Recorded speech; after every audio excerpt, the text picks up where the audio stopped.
আসসালাম প্রিয় বন্ধুরা, আমরা আজকে আলোচনা করব ও ক্যাপ্টেন মাই ক্যাপ্টেনের সংক্ষিপ্ত সামারি এবং অ্যানালাইসিসগুলো।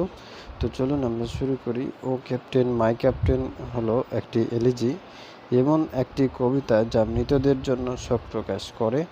কবিতাটিকে একটি ডায়ার্জ বা মৃতদের জন্য একটি গান হিসাবেও বর্ণনা করা যেতে পারে।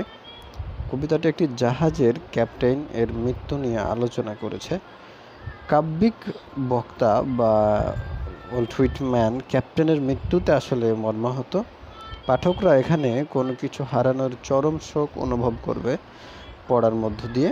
হুইটম্যান লিখেছেন, প্রেসিডেন্ট আব্রাহাম লিঙ্কনের মৃত্যুর প্রতিক্রিয়ায় ও ক্যাপ্টেন মাই ক্যাপ্টেন তিনি লিখেছেন। সামগ্রিকভাবে কবিতাটিকে আব্রাহাম লিঙ্কনের পার্শ্ব প্রতিক্রিয়া হিসাবে দেখা যেতে পারে।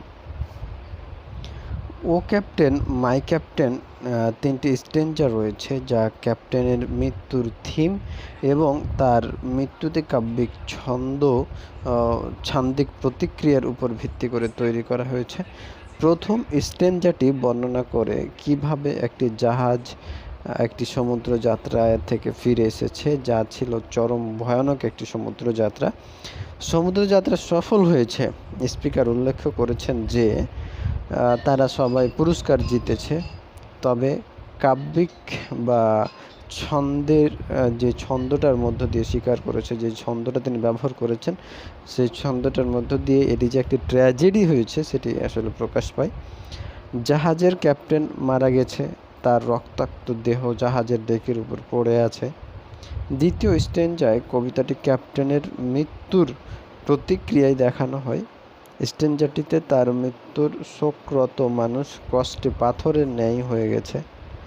স্পিকার ফুলের তোড়া, পিলিং বেল, পতাকা ওড়ানো যে লাঠি, সেই লাঠিগুলো বা বাঁশগুলো এবং বিগলের ডাক সহ শোকের যে শব্দ, সেই শব্দ এবং দর্শনীয় স্থানগুলোর কথা তিনি বর্ণনা করেছেন দ্বিতীয় স্ট্যাঞ্জাতে। এবং তৃতীয় স্ট্যাঞ্জায় ক্যাপ্টেনের বর্ণনায় ফিরে আসে জনতার কোলাহলপূর্ণ প্রতিক্রিয়া। এর বিপরীতে ক্যাপ্টেনের প্রাণহীন দেহ পড়ে আছে, ফ্যাকাশে এবং স্থির হয়ে আছে। সমুদ্রযাত্রা শেষ কিন্তু সফল, কিন্তু লেখক ক্যাপ্টেনের মৃত্যুতে শোক প্রকাশ করে চলছেন। একের পর এক তিনি বিভিন্ন ঘটনা, বিষয়বস্তু বর্ণনা করার মধ্য দিয়ে তিনি শোক করছেন। ও ক্যাপ্টেন মাই ক্যাপ্টেন ক্ষতির বর্ণনার শেষ অবলম্বন হিসাবে জাহাজ এবং ক্যাপ্টেনের চিত্র বর্ণনা করে। ঊনবিংশ শতাব্দীতে জাহাজ চলাচল অনেক বিপজ্জনক ছিল, যখন আজকের প্রযুক্তিগত এবং যান্ত্রিক উদ্ভাবনের অভাব ছিল। হুইটম্যানের সময়ের পাঠকরা বুঝতে পারবেন যখন কবিতাটি জাহাজের যাত্রাকে ভয়ানক হিসাবে বর্ণনা করেছেন।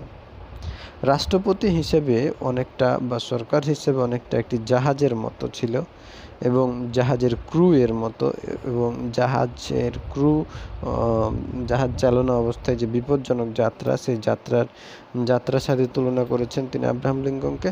যাত্রীদের জন্য তিনি একটা অধিনায়ক, যেমন ক্রুরা যাত্রীদের জন্য অধিনায়ক অবস্থা থাকে, তেমন আব্রাহাম লিঙ্কন এই ভয়ঙ্কর সময়ের মধ্যে একটি দেশকে নেতৃত্ব দিয়েছিলেন এবং জনগণকে সে সময় এটা মোকাবিলা করার জন্য প্রস্তুত করেছিলেন।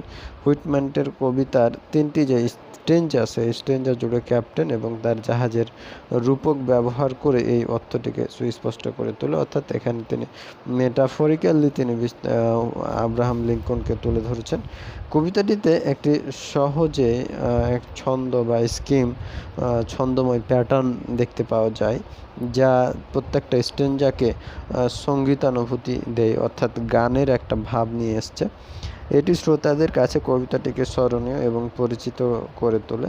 অর্থাৎ কবিতার অর্থ যে সহজে উপলব্ধি করা যায়, তা থেকে বোঝা যায় কবিতাটি মানুষের কাছে কতটুকু বোধগম্য ও প্রশংসিত। এই ছিল ছোট্ট একটি কবিতা, ও ক্যাপ্টেন মাই ক্যাপ্টেন। এই ছোট্ট কবিতার আমরা একটা স্বাভাবিক ধারণা আপনাকে দেওয়ার চেষ্টা করেছি। এখন প্রশ্নগুলো পড়লে আশা করি আপনি বিস্তারিত বুঝতে পারবেন। ধন্যবাদ।